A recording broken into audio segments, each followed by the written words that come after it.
Quando o Senhor Jesus estava diante de Pilatos, que o questionou, tu és rei? A resposta de Nosso Senhor foi, eu para isso nasci e vim ao mundo. Ele sabia muito bem qual era o seu propósito. Eu quero lhe questionar, você conhece o seu propósito? Você sabe da importância de reconhecer que há um propósito? Nos próximos minutos, eu quero ter uma conversa franca e bíblica a respeito disso. Fique comigo.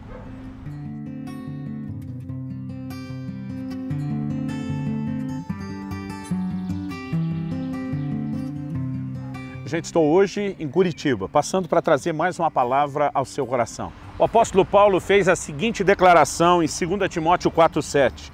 Combati o bom combate, completei a carreira e guardei a fé. Cada uma dessas três declarações dentro dessa frase é muito importante. E quando ele usa a expressão completei a carreira, a palavra aqui traduzida carreira fala de um curso. Algumas traduções optaram por terminei a corrida, mas na verdade ele está falando de chegar ao fim da jornada. E eu entendo que ele não está apenas falando da vida cristã, que também é apresentada como um caminho ou uma carreira, embora normalmente quando isso acontece, a palavra usada no original é diferente dessa. O apóstolo Paulo logo depois ele vai dizer guardei a fé, o que significa que se manter na vida cristã e, de fato, poder completar até o fim a caminhada cristã pode ser melhor entendido na terceira declaração. Eu olho para essa frase de Paulo e percebo que ela está alinhada com a outra declaração do mesmo apóstolo.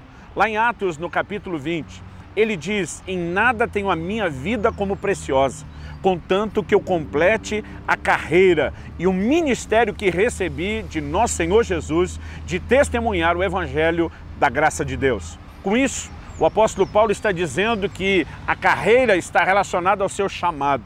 Eu entendo que quando ele está dizendo eu completei o curso, ele está dizendo eu vivi para cumprir o meu propósito.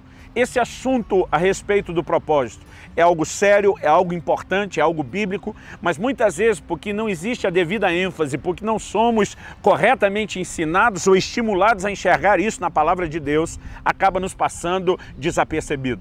Eu acredito que esse entendimento a respeito do propósito deveria começar pelos pais, na forma como eles vão educar os filhos. Cada um de nós precisa entender que veio esse mundo para cumprir um propósito. O salmista diz lá no Salmo 139 que todos os meus dias foram escritos no teu livro quando nenhum deles ainda existia. Há um Deus que estabeleceu um propósito para cada um de nós antes da nossa existência. É o Deus onisciente, é o Deus presciente que tem propósitos para cada um de nós. Paulo diz que o Senhor o separou desde o ventre da sua mãe. O Senhor declara a mesma coisa a respeito do profeta Jeremias. Muito antes do nascimento de cada um de nós, um curso havia sido estabelecido por Deus, ou um propósito. Há uma carreira que precisa ser completada e nós precisamos nos mover dentro desse entendimento.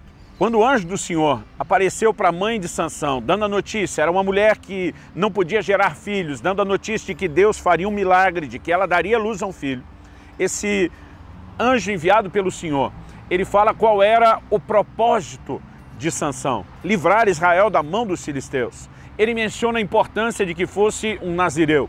Quando a mulher chega em casa e conversa com o pai de Sansão, Manoá, e diz, olha, um homem de Deus me apareceu, me disse isso, o posicionamento daquele pai. E a palavra de Deus nos relata isso lá em Juízes 13, do versículo 2 até o 12. É o seguinte, se esse anjo ou esse homem de Deus aparecer de novo, diga que eu quero falar com ele. Eu preciso saber como é que nós devemos criar esse menino. E na verdade, a palavra de Deus mostra que o anjo foi enviado novamente e dessa vez ele tem a oportunidade de conversar, de perguntar e receber a resposta. O que me faz entender que esse é o tipo de oração que quando os pais fazem, pedindo a Deus a capacidade de entender como criar seus filhos, Deus está disposto a nos orientar. O entendimento de que é um propósito a ser cumprido na vida já deveria começar dentro de casa, uma educação a ser recebida dos nossos pais. E se você não teve o privilégio de nascer num lar cristão, ou mesmo tendo nascido, seus pais não entendiam isso para te orientar sobre o propósito, no mínimo você pode daqui para frente mudar isso a partir da próxima geração, dos seus filhos, ou quem sabe ajudar os seus filhos a fazer da forma correta com os seus netos. Mas o entendimento do propósito deveria ser não apenas buscado, mas vivido. Cada um de nós recebeu de Deus o privilégio e a oportunidade de cooperar com o avanço do reino de Deus, com a edificação das pessoas de forma diferente. Não adianta a gente se comparar, não adianta querer fazer as mesmas coisas. O apóstolo Paulo diz que nós coletivamente somos um só corpo, o corpo de Cristo, mas individualmente somos os seus membros. E os membros, eles são distintos, não apenas na posição, no lugar onde estão no corpo de Cristo, mas a função que eles desempenham. E Paulo diz que um membro não pode desprezar o outro, porque todos são igualmente necessários. Então nós precisamos compreender o nosso propósito como parte da nossa identidade, daquilo que nós fomos comissionados a realizar e a fazer para Deus. Porque o cumprimento do propósito, ele nos permite alcançar esse lugar de realização. Quando José começou a ter sonhos a respeito de um dia estar governando, ele não estava recebendo de Deus apenas uma promessa, ele estava recebendo fragmentos de revelação do seu propósito, do seu destino. Deus queria fazer dele um instrumento para que toda a sua família e, posteriormente, a sua linhagem pudessem ser guardadas e preservadas da fome, para que o plano de Deus, mediante a promessa e aliança feita com Abraão, pudesse se cumprir. Nós precisamos crer que Deus não apenas tem um propósito, mas que Ele deseja nos orientar a respeito do propósito. As pessoas às vezes gostam de transmitir essa responsabilidade para outros. Frequentemente, pessoas do próprio rebanho que eu pastoreio me perguntam: pastor, o que o senhor acredita que Deus tem para mim? E eu digo para eles: olha, você pode até ouvir opiniões, mas você não pode construir o seu futuro, o seu destino, o entendimento de um propósito baseado no que outros acham. A responsabilidade de ouvir isso de Deus pertence a cada um de nós. Em Atos, no capítulo 13, a Bíblia diz que havia profetas e mestres na igreja de Antioquia e que eles estavam jejuando, ministrando ao Senhor. E a Bíblia diz: disse o Espírito Santo, separai-me a Paulo e a Barnabé para a obra a que os tenho chamado.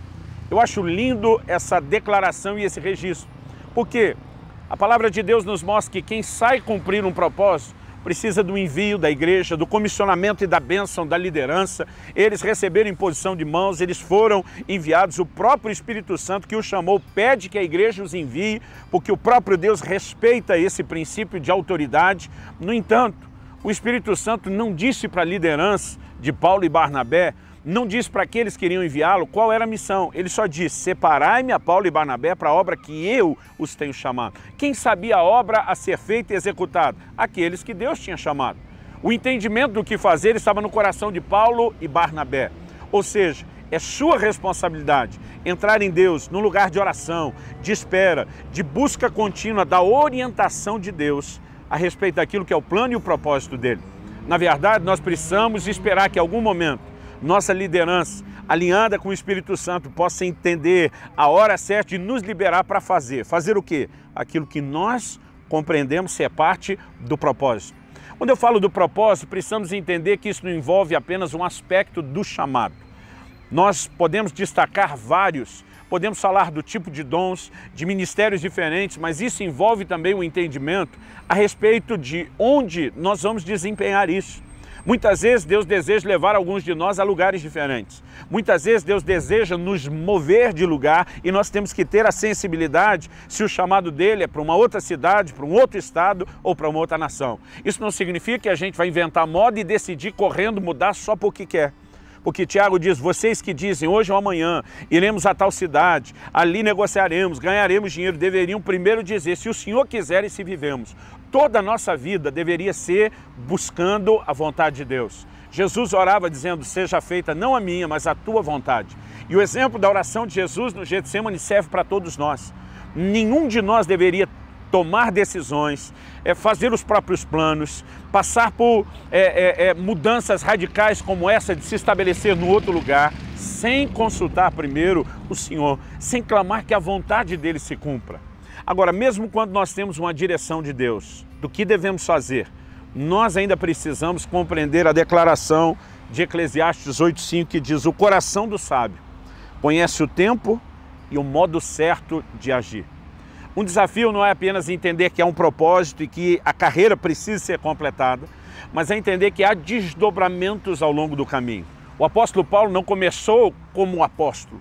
Nós o vemos relacionado como mestre, o vemos evangelizando, mas daqui a pouco nós percebemos ele no contexto missionário como implantador de igreja, e aquele chamado desde o início para ser apóstolo, ele de fato tem o seu momento. Na hora de exercer o seu ministério apostólico, implantador de igrejas, Paulo às vezes planejava entrar em determinadas cidades e nós lemos Atos 16 dizendo que o Espírito do Senhor não o permitiu. Interessante que Paulo queria entrar na Ásia e o Senhor não deixou. No futuro, a Ásia veio a ser o maior palco do ministério de Paulo. Se a gente especular aqui que Paulo estava olhando a Ásia porque já tinha uma convicção do que Deus queria para ele, nós podemos estar corretos. No entanto, isso não significa que aquela era a hora. Então o sábio entende o tempo e o modo. Precisamos não apenas orar para entender qual é o chamado, qual é o propósito, mas precisamos viver uma vida contínua de oração, de dependência do Espírito Santo, para que cada uma dessas etapas seja vividas na hora certa, no lugar certo, e que a gente possa fazer essas coisas da forma correta. Alguém diz, pastor, viver o propósito é um desafio.